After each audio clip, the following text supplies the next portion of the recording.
Hello everyone, welcome to star IQ. Star IQ के इस online platform पे आप सभी का बहुत बहुत स्वागत है। आज है 26 जुलाई और 26 जुलाई 2021 के हरियाणा करंट अफेयर इस वीडियो में हम लोग पढ़ने वाले हैं। 26 जुलाई को वैसे भी प्यारे बच्चों कारगिल विजय दिवस मनाया जाता है। ये पॉइंट भी आप लोगों को याद रहना चाहिए। और वैसे भी आपको मैं बता देता हूँ कि कारगिल विजय दिवस 26 जुलाई 1999 को आप लोगों को बहुत अच्छे से पता होगा कि हम लोगों ने कारगिल को जीता था, फतेह किया था। एक्चुअली उस युद्ध के बाद में एक नई चीज भी हमारे आगे आई है कि भारत में क्या होता था कि नेवी, आर्मी और एयरफोर्स ये तीनों जो है ना अपने तरीके से युद्ध लड़ रही थी। ये तो बात ठीक है, लेकिन प्रॉब्लम ये हुआ यहाँ पे क्या कि ये तीनों सेनाओं का आपस में तालमेल नहीं था। इस युद्ध के बाद में ये नोटिस किया गया कि इन तीनों सेनाओं का आपस में तालमेल नहीं है और उस तालमेल ना होने की वजह से उस युद्ध को हम लोगों ने बहुत देर से जीता और बहुत ज्यादा नुकसान से जीता। आई मीन कि थोड़ा सा फाइनेंशियली भी हमें भुगतान ज्यादा करना पड़ा और वक्त का भी भुगतान करना पड़ा। तो उस युद्ध के बाद में, कारगिल युद्ध के बाद में ही मांग ये उठने लगी कि एक्चुअली कुछ ऐसा हो कि नेवी, आर्मी, एयरफोर्स इन तीनों के ऊपर ही कोई एक ऐसा फोर्स हो जो इन तीनों को एक साथ कंट्रोल कर सके, लाइन अप कर सके। मांग तो चल रही थी लेकिन मांग पूरी नहीं हुई। और ये मांग प्यारे बच्चों पूरी होती है कब? पूरी होती है, ये मांग पूरी हो जाती है कब? 1 तारीख को पूरी होती है, 1 जनवरी को पूरा होती है। 1 जनवरी साल 2020 को ये मांग पूरी हो जाती है। इस दिन क्या होता है सर? इस दिन होता है भारत में एक नया पोस्ट आ जाता है। इस पोस्ट का नाम है सीडीएस, यानी कि chief defence staff. Chief of defence staff कहिए या हमारे जितने भी डिफेंस स्टाफ है उनके चीफ कह सकते हो आप लोग। और भारत के पहले सीडीएस उनका नाम है general Bipin Rawat. Actually general Bipin Rawat जो 27वें सेना अध्यक्ष भी थे और जैसे ही वो रिटायर हुए तो उनको जो है इस पोस्ट पे नियुक्त कर दिया, सीडीएस पोस्ट पे।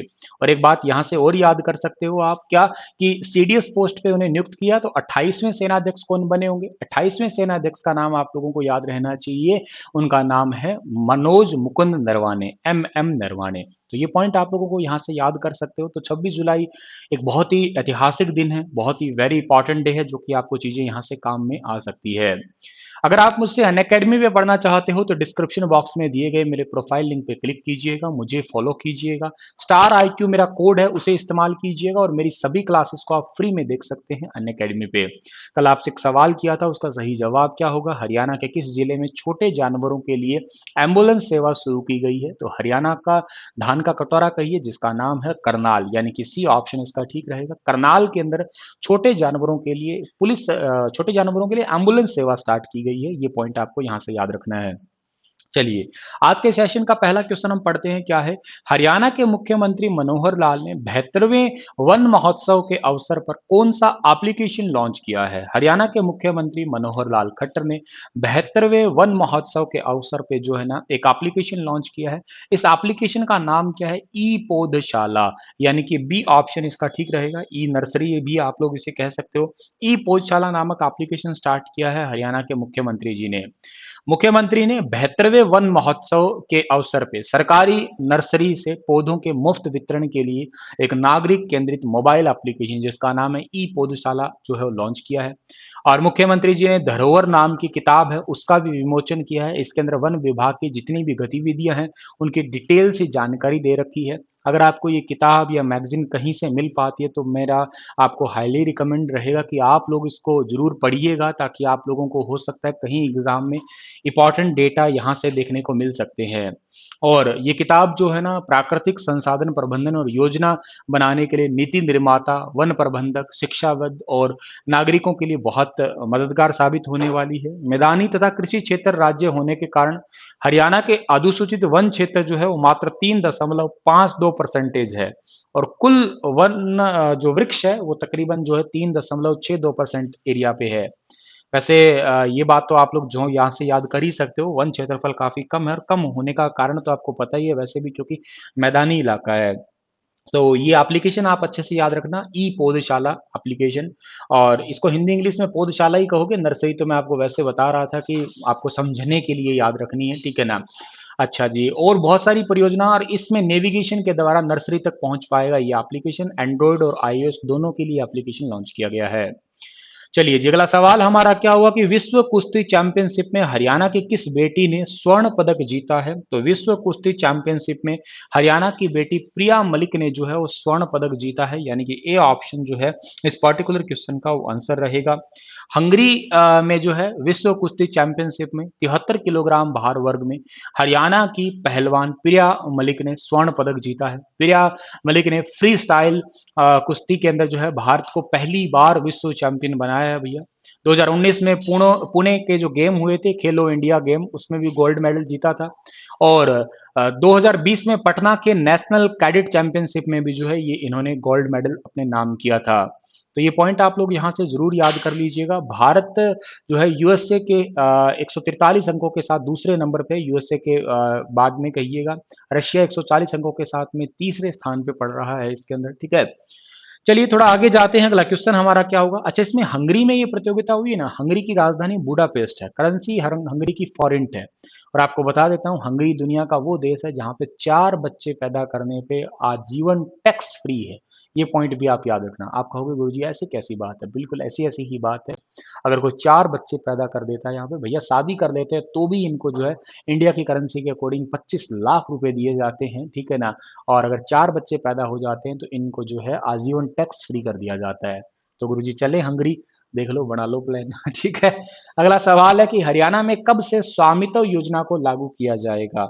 हरियाणा के अंदर स्वामित्व योजना को फिर से लागू किया जा रहा है 15 सितंबर। एक्चुअली स्वामित्व योजना को भारत भर में जो है वो 24 अप्रैल, ठीक है ना, 24 अप्रैल 2020 से ही लॉन्च कर दिया गया था प्रधानमंत्री नरेंद्र मोदी ने।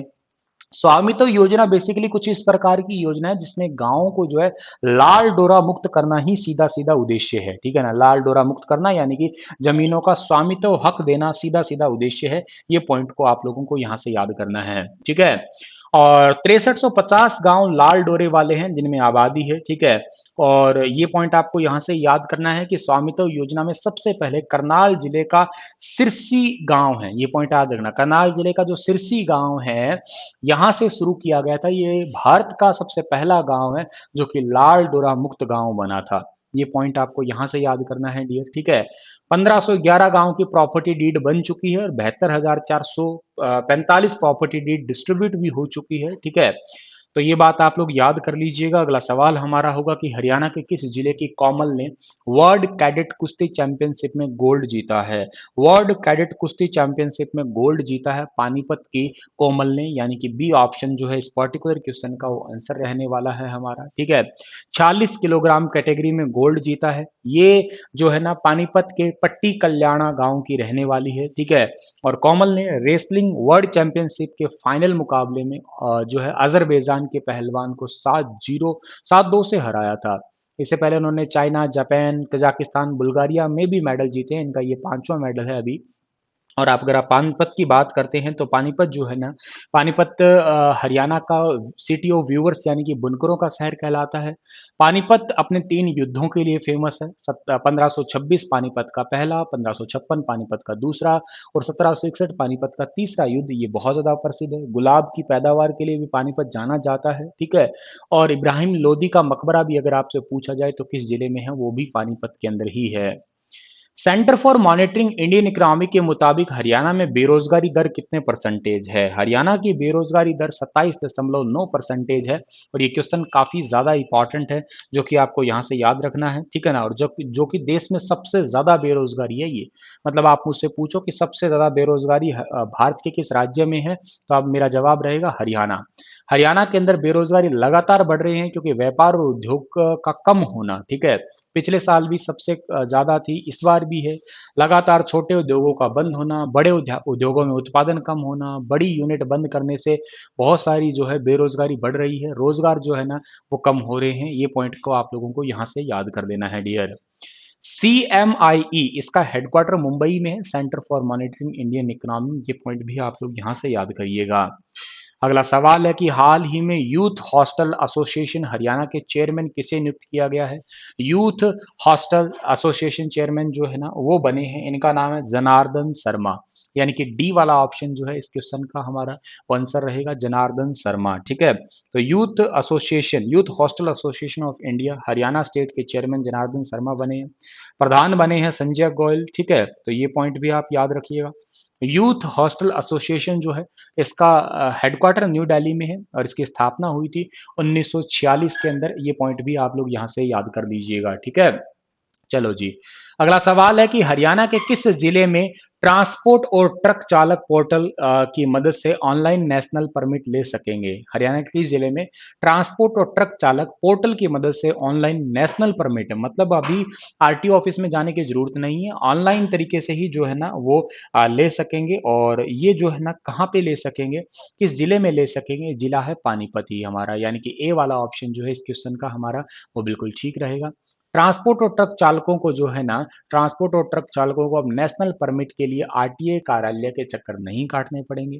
पोर्टल की मदद से ऑनलाइन नेशनल परमिट ले सकेंगे वो। इस पोर्टल का नाम आपको पता ही है, वाहन परिवहन .gov.in। ये पॉइंट भी आप लोग यहाँ से याद रखिएगा। और इतना ही था हमारा आज का सेशन। आप लोगों से सवाल पूछना है कि इंस्पायर अवार्ड मानक योजना के तहत चयनित होने वाले बच्चों को हरियाणा सरकार द्वारा कितनी राशि दी जाएगी? 10, 20, 30, 40? और आप लोग बताइए इसके बारे में। कल फिर हाजिर होता हूँ लेटेस्ट अपडेट के साथ में। माफ करिएगा आज का सेशन थोड़ा लेट था, कल से आपको प्रॉपर सुबह से ही टाइम से जो है वीडियो दी जाएगी। तब तक के लिए अपना ख्याल रखना, स्टार IQ चैनल को सब्सक्राइब करना। धन्यवाद।